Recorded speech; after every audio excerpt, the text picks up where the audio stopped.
Paul Krupakar గారు, అదే రీతిగా ప్రశాంత్, ఇరువురు మీ జీవితంలో చాలా కాలానికి దేవుడు చేసినటువంటి మేలు. ఇది లోకంలో ఎవరితో సాధ్యం కాదు, కానీ దేవుడితోనే సాధ్యం. ఇక్కడ ఉన్న వారందరూ అన్ని బహుమానాలు ఇవ్వచ్చు, కానీ ఈ బహుమానం ఇచ్చేది మాత్రం దేవుడు తప్ప ఎవరు ఇవ్వడానికి వీలే లేదు. అలాంటి బహుమానాన్ని దేవుడు మీకు ఇచ్చాడు. అందుకే దైవ గ్రంథంలో ఇరువురిని సమానంగా పోల్చినటువంటి దైవ గ్రంథం, స్త్రీ అయినా పురుషుడైనా దేవుడి దృష్టిలో ఇరువురు కూడా సమానమే. ఇరువురు కూడా సరైనటువంటి హక్కులను కల్పించినటువంటి దైవ గ్రంథం. దైవ గ్రంథంలో ఒక మాట అంటాడు కదా, ఇదో స్త్రీ అయిన పురుషుడైనను భేదము లేదు. కాబట్టి దేవుడు మీకు ఇచ్చినటువంటి గొప్ప భాగ్యం ఏంటంటే, ఇదిగో ఇంతమందికి లేనటువంటి ఆరోగ్యత అంటే మొదటి ప్రేమ దేవుడు మీకు ఇచ్చినటువంటి వాడు అనుకుంటున్నాడు. ఆ ప్రేమ ఏంటంటే, ఇదిగో దేవుడు మీకు ఇచ్చినటువంటి బిడ్డలో దేవుని స్వరూపం ఉందని నేను జ్ఞాపకం చేస్తున్నాను. ఇది మానవ స్వరూపం కాదు, దేవుని స్వరూపం. దేవుని స్వరూపమందు దేవుడు మీకు బిడ్డనిచ్చినటువంటి వాడుగా ఉన్నాడు. ఎందుకరకు ఆ బిడ్డనిచ్చాడంటే, ఇదిగో మీ చేతిలో ఒక బాధ్యతను పెట్టినటువంటి వాడుగా ఉన్నాడు. ఏమి బాధ్యత అంటే, మీకు తల్లిదండ్రులుగా మీ కర్తవ్యాన్ని మీ బిడ్డ పట్ల నెరవేర్చేటటువంటి ఆధిక్యత దేవుడు ఇచ్చాడు. ఏ రీతిగా తీర్చిదిద్దాలో మీ ప్రార్థనలపై, మీ పనులపై, మీ విశ్వాసంపై, మీ వాక్యంపై, దేవుని అడుగుజాడలో నడవడాన్ని బట్టి మీ బిడ్డ ఒక మంచి రూపాన్ని కలిగినటువంటి వారుగా, లేదా మంచి ప్రవర్తనలో ఎదిగేటటువంటి బిడ్డగా, లేదా మంచి దైవ బిడ్డగా ఎదగడానికి దేవుడు మీకు బిడ్డనిచ్చినటువంటి వాడుగా ఉంచున్నాడు. అందుకే ఇప్పుడు చదవబడినటువంటి లేఖన భాగంలో ఒక 2 మాటలు నేను జ్ఞాపకం చేస్తున్నాను. సర్వసాధారణంగా కుమారుడు పుట్టాలనుకుంటాను, కానీ నా దృష్టికి ఏమనుకుంటే, మీరు కుమార్తెలు దేవుడు ఇచ్చినటువంటి ధన్యకరమైనటువంటి జీవితం. మీరు ధన్యులు. ఎందుకు ధన్యులు అంటే, లోకంలో అందరికంటే అత్యధికమైనటువంటి ప్రేమ దేవుడు మీడలా చూపించినటువంటి వాడు. అందుకే ఇక్కడ దైవ గ్రంథంలో చదవబడినటువంటి లేఖన భాగంలో, మా కుమారుడు తమ నిలవకాల మందు ఎదిగిన మొక్కల వల్ల ఉన్నారు, మా కుమార్తెలు నగరములకు చెక్కిన ఏంటంట మూల. చాలా విచిత్రమైనటువంటి మాట. నగరానికి చెక్కిన మూల ఖంభం అనగా, దేవుడు ఇదిగో మీ జీవితంలో ఒక మూల ఖంభాన్ని ఇచ్చాడు.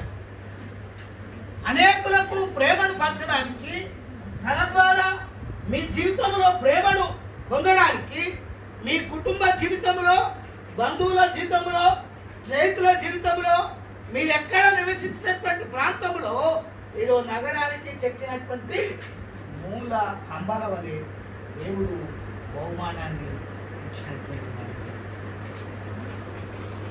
జీవముతో కూడినటువంటి బహుమానాన్ని దేవుడు ఇచ్చాడు. దైవ గ్రంథంలో ఒక మాట అంటాడు, అతడు పుట్టినందున అనేకులు, ఆమె పుట్టడం ద్వారా అనేకులు సంతోషించదు. దైవ గ్రంథంలో స్త్రీలకు చాలా ప్రాధాన్యత దేవుడు ఇచ్చినటువంటి వాడు ఉన్నాడు. స్త్రీలు కూడా దేవుని సేవలో అత్యధికమైనటువంటి పాత్రను పోషించినటువంటి వ్యక్తులను మనము చూస్తున్నాం. పురుషుల కంటే అత్యధికమైనటువంటి సేవలు అందించిన వారు ఎవరంటే స్త్రీ. పురుషుల కంటే అత్యధికమైనటువంటి పరిచయలో ముందస్తులో ఉన్నటువంటి వారు ఎవరంటే స్త్రీలు. యేసు ప్రభు యొక్క పునరుత్థానం తర్వాత మొదటి సాక్ష్యం లేదా మొదటి సువార్తలు అందించిన వారు ఎవరంటే గమనించండి. యేసు ప్రభుతో ఉన్నటువంటి 12 మంది శిష్యులో ఏ ఒక్క స్త్రీ లేదు. కానీ స్త్రీ ప్రకటించినటువంటిది పురుషుడు దేవుని సువార్తలు పాల్గొన్నారు. ఇంకొక దైవగణంలో జ్ఞాపకం చేస్తుంది. నగరానికి చెప్పిన మూల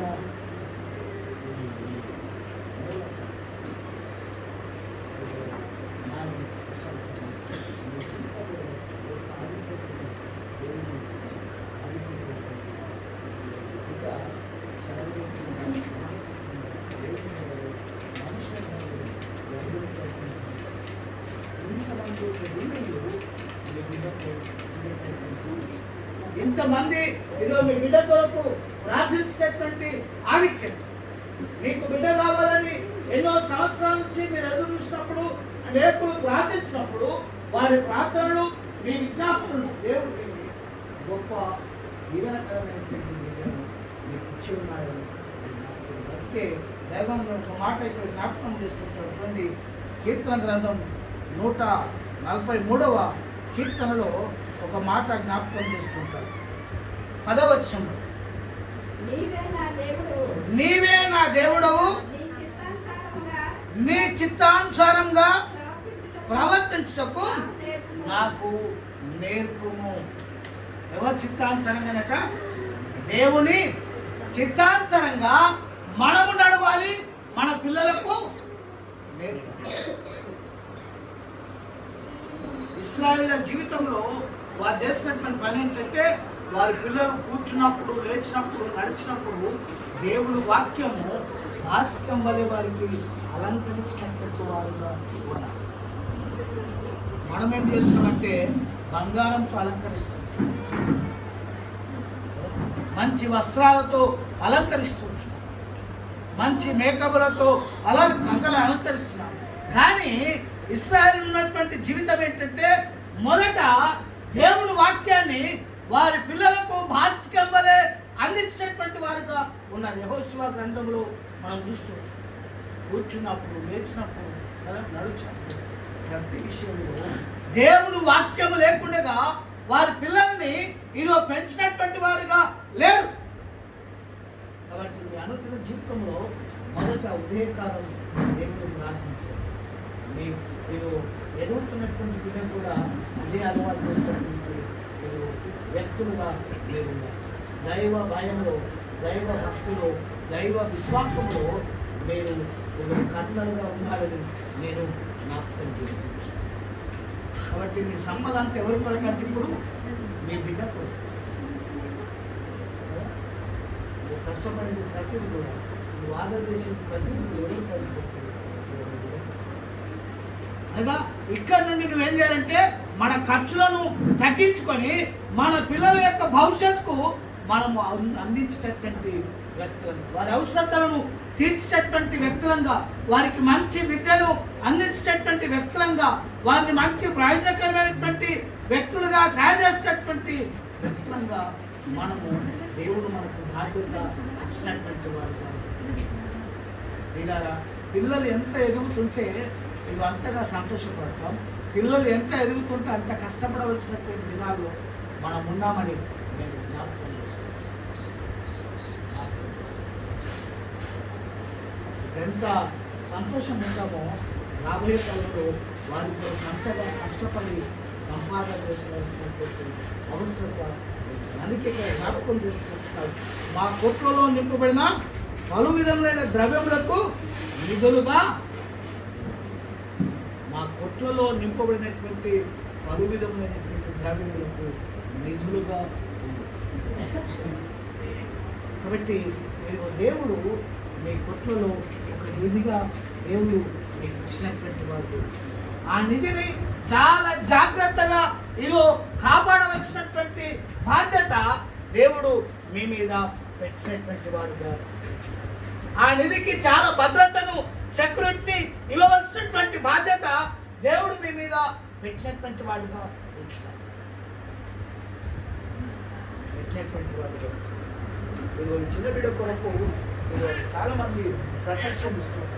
తల్లి యొక్క ప్రొటెక్షన్, తండ్రి యొక్క ప్రొటెక్షన్, ఇది అమ్మమ్మ యొక్క ప్రొటెక్షన్, నానమ్మ యొక్క ప్రొటెక్షన్, ఎంతో మంది ప్రొటెక్షన్ ఈ బిడ్డకు కావలసినటువంటి వారు.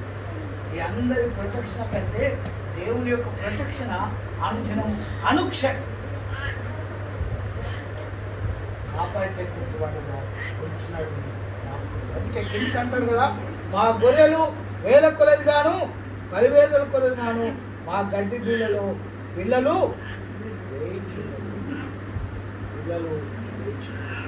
రాబో కాలం మీకు వాస్తవమైనటువంటి మీద మీ జీవిత మీ కుటుంబానికి ఒక విలువలు తెచ్చేటటువంటి బిడ్డను దేవుడు మీకు ఇచ్చినటువంటి వాడుగా ఉన్నాడు. గౌరవాలు తెచ్చేటటువంటి బిడ్డను దేవుడు మీకు ఇచ్చినటువంటి వాడు. పేరు ప్రఖ్యాతలు సంపాదించేటటువంటి బిడ్డను దేవుడు మీకు ఇచ్చినటువంటి వాడుగా.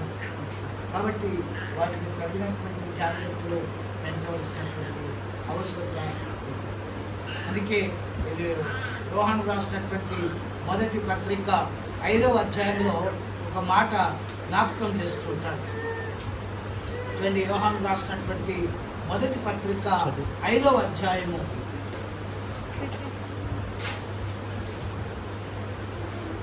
20వ వచనం. మనము సత్యవంతులైన వారిని ఎరగవలనని దేవుని కుమారుడు వచ్చి మనకు ఎరుగుదుము. మనము దేవుని కుమారుడైన యేసుక్రీస్తునందున్న వారిమై సత్యవంతుని యందు ఉన్నాము. ఆయన నిత్య జీవమునై ఉన్నాడు. ఆయన సత్యమైనటువంటి దేవుడు, నిజమైనటువంటి దేవుడు, నిత్య జీవాన్ని. కాబట్టి ఆ సత్యవంతుని దేవుని గురించి బిడ్డకు తెలియజేయాలి. నిజమైనటువంటి దేవుని గురించి ఇటువంటి బిడ్డకు తెలియజేయాలి. ఇదిగో నిత్య జీవాన్ని అనుగ్రహించినటువంటి దేవుని గురించి ఇటువంటి బిడ్డకు తెలియజేయాలని నాకు. అందుకే దేవుడి బాధ్యతలన్నీ పాల్గొంటున్నాడు. కాబట్టి అనుదినం అనుక్షణం బిడ్డ కొరకు అందరము ప్రార్థిస్తాం. మీ ప్రార్థనలో ప్రతిదినం దేవుణ్ణి జ్ఞాపకం చేసుకుంటే, దేవా మాకు ఇచ్చినటువంటి బిడ్డను మేము ఏ విధంగా పెంచాలి, మాకు నేర్పించమని దేవుణ్ణి ప్రార్థించాలి. అన్న ఇది ఒక కుటుంబము దేవుణ్ణి ప్రతినిత్యం ప్రార్థన చేస్తారు. వారికి ఇచ్చినటువంటి బహుమానం కుమారుని కొరకు వారు ప్రతినిత్యం దేవుణ్ణి అడుగుతుంటున్నారు. అయ్యా, మా కుమారుని ఏ విధంగా పెంచాలో మాకు నేర్పించు. ఎక్కడ అడిగారు తెలుసా? ఇదిగో శిలోము మందిరంలో వారు దేవుణ్ణి అడిగినటువంటి వారు. కాబట్టి ఇదిగో మీ ఇల్లే ఒక మందిరంగా, దేవుని మందిరంగా మీరు ఎంచుకొని దేవుణ్ణి అడగాలని జ్ఞాపకం చేస్తూ ఉంటున్నాను. కాబట్టి అనుదినం అనుక్షణం మీరు దేవుని దయలో, మనుషుల దయలో బిడ్డ ఎదిగి ఈ లోకానికి మంచి ప్రయోజనకరమైనటువంటి బిడ్డగా తీర్చబడుతుంది. ఇలాంటి జన్మదినం ఎన్నెన్నో జరిగించుకొని దేవుని యొక్క ఆశీర్వాదాలు, ఆయుష్ను పెంచుకుంటుంది. దేవుడు తన యొక్క పరిశుద్ధాత్మను, పునరుత్థాన శక్తిని ఆ బిడ్డ కలింపజేయాలని దేవుణ్ణి మనసారా కోరుతూ ఆ బిడ్డను దేవుడు జీవించి మన యొక్క కాపుదలలో భద్రపరిచిన. ఆమేన్.